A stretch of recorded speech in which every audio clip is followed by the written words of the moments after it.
Welcome to Aizan Lessons. Here you'll find kids stories from so much and more for the child journey. Thank you for being here. Hi செல்லங்களா, எல்லாரும் எப்படி இருக்கீங்க? இன்னைக்கு நாம சூப்பரா ஆங்கிலத்துல நாலு வார்த்தைகள் கத்துக்க போறோம். This, that, these, those. பக்கத்துல இருக்கிறது தூரத்துல இருக்கிறத பத்தி எப்படி பேசுறதுன்னு கத்துக்கலாமா? ரொம்ப ஜாலியா இருக்க போகுது, வாங்க ஆரம்பிக்கலாம். இப்ப பாருங்களேன், நம்ம பக்கத்துல இருக்கிற பொருளை எப்படி சொல்றது, இல்ல தூரமா இருக்கிற ஒண்ணை எப்படி சொல்றது? ஆங்கிலத்துல சொல்லும்போது அப்பப்போ கொஞ்சம் கன்ஃபியூஸ் ஆகும் இல்லையா? ஆனா கவலையே படாதீங்க, இன்னைக்கு நாம இத ரொம்ப ரொம்ப சிம்பிளா கத்துக்க போறோம். சரி, நாம முதல் ரூல்குள்ள போலாமா? முதல்ல ஒரே ஒரு பொருள் மட்டும் இருந்தா என்ன சொல்றதுன்னு பார்க்கலாம். ஓகே, முதல்ல நாம பார்க்க போற வார்த்தை திஸ். திஸ் இந்த வார்த்தையை எப்போ யூஸ் பண்ணணும்னா, நமக்கு ரொம்ப பக்கத்துல ஒரே ஒரு பொருள் இருக்கும்போது அதை காட்டுறதுக்கு யூஸ் பண்ணணும். அப்போ திஸ்ஸுக்கு ரெண்டு கண்டிஷன் தான். ஒன்று, பொருள் பக்கத்தில் இருக்கணும். ரெண்டாவது, அது ஒரே ஒரு பொருளாக இருக்கணும். சரியா? இதை நல்ல ஞாபகம் வச்சுக்கோங்க. சரி, இப்போ நான் ஒரு வாக்கியம் சொல்றேன், அதை கேட்டுட்டு நீங்களும் என் கூடவே சொல்லணும். ரெடியா? This is a book. இப்போ நீங்க சொல்லுங்க பாப்போம். This is a book. Super, ரொம்ப நல்லா சொன்னீங்க. வாங்க இன்னொரு எக்ஸாம்பிள் பார்க்கலாம். என் கூடவே சொல்லுங்க, திஸ் இஸ் மை பேக். இப்போ நீங்க மட்டும் திஸ் இஸ் மை பேக். அருமை, கரெக்டா சொன்னீங்க. அடுத்த வார்த்தை என்ன தெரியுமா? தட். இந்த வார்த்தை எதுக்குன்னா, நம்ம கிட்ட இருந்து கொஞ்சம் தூரமா தள்ளி இருக்கிற ஒரே ஒரு பொருளை பத்தி பேசும்போது யூஸ் பண்ணணும். ஓகே, இதை எப்படி சொல்றதுன்னு பார்க்கலாமா?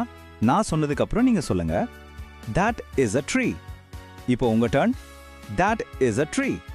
ரொம்ப சரி. வாங்க இன்னொன்னு ட்ரை பண்ணி பார்க்கலாம்.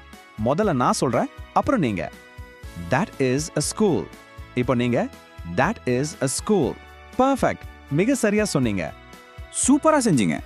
இது வரைக்கும் நாம பார்த்தது ஒரே ஒரு பொருள் இருந்தா என்ன சொல்றதுன்னு. இப்போ ஒண்ணுக்கு மேல, அதாவது நிறைய பொருட்கள் இருந்தா என்ன சொல்றதுன்னு பார்க்கலாமா? வாங்க அடுத்த ஸ்டெப்க்கு போலாம். இப்போ தீஸ்ங்கிற வார்த்தை எப்போனா, நமக்கு பக்கத்திலே நிறைய பொருட்கள் இருக்குன்னு வச்சுக்கோங்க, ஒண்ணுக்கு மேல, அப்ப நாம தீஸ் யூஸ் பண்ணணும். இந்த எக்ஸாம்பிள என் கூட சேர்ந்து நல்லா சத்தமா சொல்லுங்க. These are books. இப்போ நீங்க these are books. கரெக்ட். சரி, நாம லிஸ்ட்ல கடைசி வார்த்தை அதுதான் those. நம்ம கிட்ட இருந்து தூரமா நிறைய பொருட்கள் இருக்கும்போது அதெல்லாம் பத்தி பேசுறதுக்கு நாம இந்த வார்த்தையை யூஸ் பண்ணணும். வாங்க இந்த கடைசி வார்த்தையும் நாம பிராக்டிஸ் பண்ணிடலாம். நான் சொல்றத கேட்டு திரும்ப சொல்லுங்க. those are birds. இப்போ நீங்க சொல்லுங்க. those are birds. பிரமாதம், சூப்பரா சொன்னீங்க. வாவ், 4 வார்த்தைகளையும் ரொம்ப அழகா கத்துக்கிட்டீங்க. இப்போ நாம கத்துக்கிட்ட இந்த 4 ரூல்ஸையும் ஒரே இடத்துல ஒரு டேபிள்ல பார்த்தா இன்னும் ஈஸியா புரியும். பார்க்கலாமா? இங்க பாருங்க, இந்த டேபிள் எல்லாத்தையும் எவ்வளோ சிம்பிளா சொல்லுதுன்னு. பக்கத்துல ஒரே ஒரு பொருள் இருந்தா this, தூரத்துல ஒரே ஒரு பொருள் இருந்தா that. அதே மாதிரி பக்கத்துல நிறைய பொருட்கள் இருந்தா these, தூரத்துல நிறைய பொருட்கள் இருந்தா those. அவ்வளவாங்க, ரொம்ப ரொம்ப சிம்பிள் இல்லையா? ரொம்ப சூப்பர். இப்போ நாம இந்த வார்த்தைகளை நம்ம டெய்லி லைஃப்ல பார்க்குற விஷயங்களை வச்சு இன்னும் கொஞ்சம் பிராக்டிஸ் பண்ணலாமா? ரெடியா? உங்க பக்கத்துல ஒரு பென்சில் இருந்தா கையில எடுத்துக்கோங்க. இப்போ அதை பார்த்து என் கூடவே சொல்லுங்க. This is my pencil. இன்னும் கொஞ்சம் சத்தமா சொல்லுங்க பார்க்கலாம். இங்க பாருங்க, உங்க ஃப்ரெண்ட்ஸ் எல்லாம் பக்கத்துல இருக்காங்கன்னா எப்படி சொல்லணும்னு இந்த படத்துல எவ்வளவு அழகா இருக்கு. வாங்க நாமளும் சேர்ந்து சொல்லலாம். These are my friends.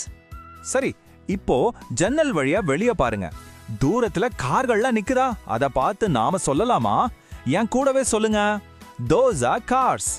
ரொம்ப நல்லா சொன்னீங்க. நீங்க எல்லாரும் ரொம்ப ரொம்ப அருமையா கத்துக்கிட்டீங்க. இப்போ நாம இன்னும் கான்ஃபிடென்ட்டா பேசுறதுக்கு சில விஷயங்களை நமக்கு நாமே சொல்லிக்கலாம்.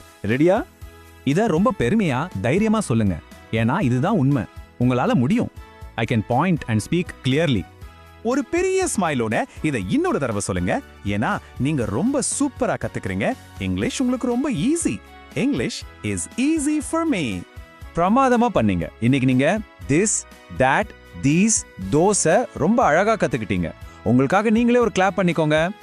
அடுத்த பாடத்துல நாம ப்ரோனவுன்ஸை பத்தி பார்க்க போறோம். அது வரைக்கும் இன்னைக்கு கத்துக்கிட்டத உங்க வீட்ல அப்பா அம்மா கிட்ட எல்லாம் சொல்லி பாருங்க. சரியா? அடுத்த கிளாஸ்ல பார்க்கலாம். Bye bye செல்லுங்களா.